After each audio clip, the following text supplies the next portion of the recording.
Minamahal kong mga kababayan, ito po ang inyong Vice Governor Jonah Pimentel, bumabati sa inyo ng isang maligayang Pasko at masaganang bagong taon.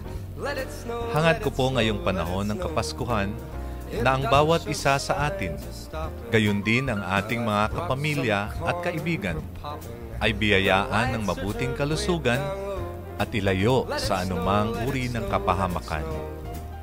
Sana po ang bagong taong darating ay magdulot sa atin ng kapayapaan at kasaganaan at naway huwag ipagdamot sa atin ang mga biyayang ating inaasam at ipinapanalangin. Kami pong inyong mga lingkod bayan ay patuloy ding nagsisikap na maging makabuluhan at kapaki-pakinabang na bahagi ng pamahalaan, lalo na sa paghahatid ng serbisyo at kaunlaran para sa ating sambayanan.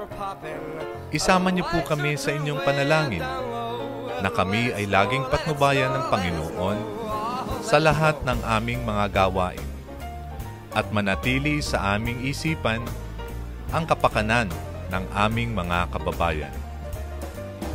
Muli po, ito ang inyong Vice Governor Jonah Pimentel, 10 ng aking asawang si Bembem Dames Benida at 3 anak na sina Jep-Jep, Jempoy at Jack Noah at ang aking inang si Ate Puring Pimentel at kapatid na si Councilor J. Pimentel at kanyang pamilya. Bumabati sa inyo ng isang maligayang Pasko at masaganang bagong taon. Maraming salamat po.